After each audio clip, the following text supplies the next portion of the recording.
La popularidad de las consolas domésticas de la primera generación hizo que muchas empresas decidieran lanzar su propia consola. Esto, que en un principio podría parecer beneficioso, ya que se crearon multitud de juegos, resultó ser un arma de doble filo, porque en años posteriores, sería una de las causas del crash del 84. Período en el que peligraría el futuro de la industria.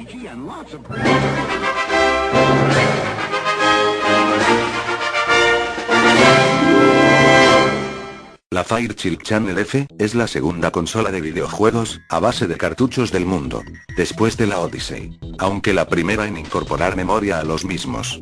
Fue lanzada por la compañía Fairchild Semiconductor en agosto de 1976. Al principio, la consola se llamaba Video Entertainment System, o VS, pero fue renombrada tras el lanzamiento de la Atari VCS. La Fairchild Channel F estaba basada en la CPU Fairchild F8, inventada por Robert Noyce, antes de que él dejara Fairchild para crear su propia empresa, Intel. El F8 era muy complejo comparado a los circuitos integrados típicos de la época. El vídeo era bastante básico, aunque fuera en colores, que era una gran novedad en las máquinas POM contemporáneas. El sonido se emitía por un altavoz interno. Los mandos eran una especie de palancas. La consola incluía un pequeño compartimento para guardar los mandos. Esto era muy útil, porque los cables eran muy débiles y un movimiento normal podía romperlos. A pesar de su popularidad inicial, solo 26 cartuchos fueron lanzados para el sistema, vendidos a un precio de $19,95. La consola incluía dos juegos. Una copia de Pong y Hockey, igual que Pong, pero con la capacidad de mover las palas por la pantalla.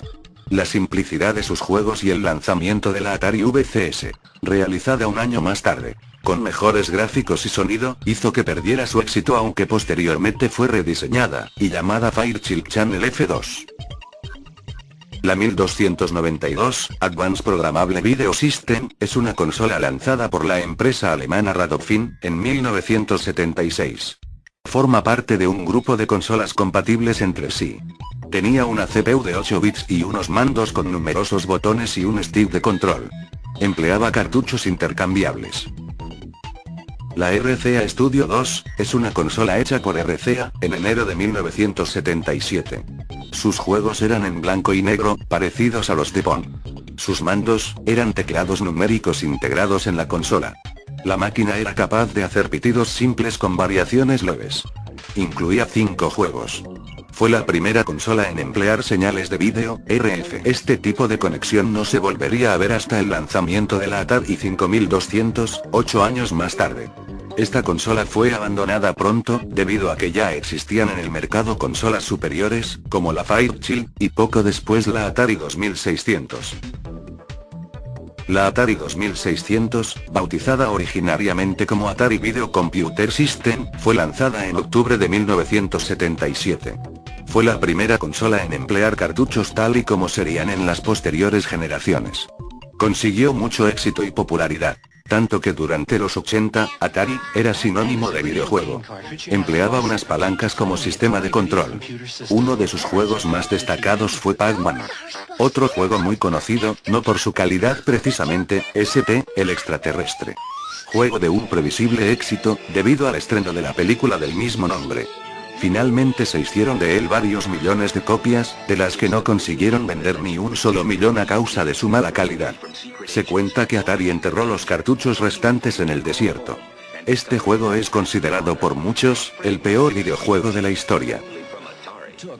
La Astrocade, es una consola de videojuegos y sistema de ordenador, diseñado por Midway, la división de videojuegos de la compañía Bally. Fue lanzada en 1977. La consola disponía de unos impresionantes gráficos para su época. Empleaba una especie de teclado unido a la consola. Algunos de sus juegos son Gate Escape, Treasure Cove, y una versión del procesador de textos BASIC.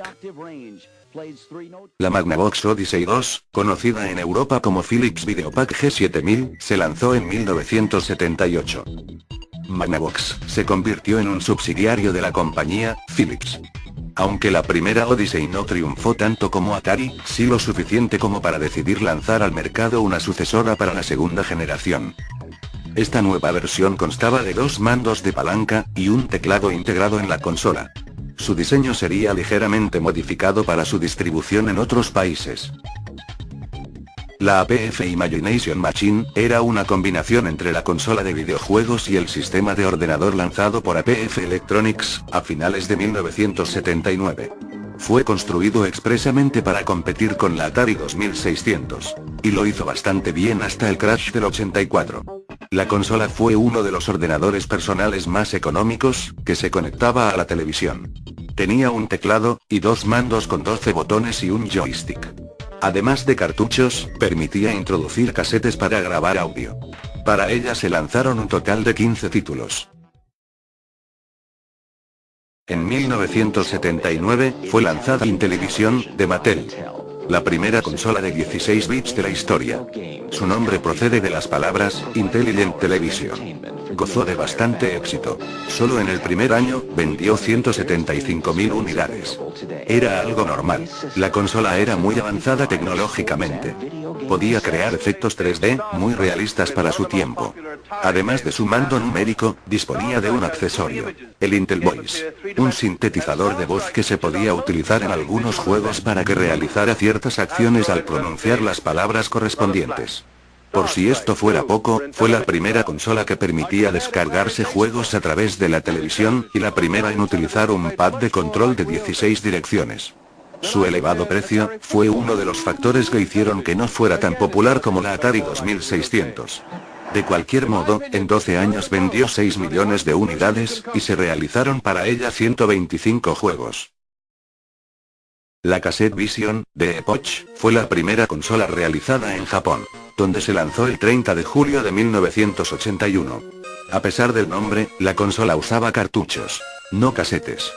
Sus gráficos, eran algo peores que los de la Atari 2600. Posteriormente se lanzaron dos versiones, la Cassette Vision Junior, y la Super Cassette Vision.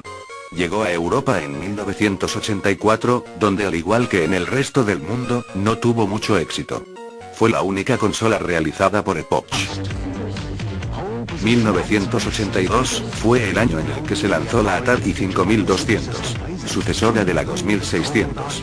Aunque era una consola muy avanzada tecnológicamente, no pudo hacer frente a la Intellivision, de Mattel. Su insólito stick analógico demostró no ser fiable. Ese fue su primer error. Además, no era compatible con los juegos de la Atari 2600. En general, la consola fue un fracaso. Vectrex, es una consola de 8 bits, desarrollada por General Consumer Electric. Y posteriormente comprada por Milton Bradley Company. La Vectrex fue la única consola en emplear gráficos vectoriales, que se representaban en un monitor integrado en la consola. Se creó en 1982. Era una consola monocromo, pero utilizaba imágenes de fondo para crear la ilusión de que tenía colores. Su mando fue auténticamente revolucionario. Fue el primero en incorporar un stick analógico no central, como lo era el de la Atari 5200.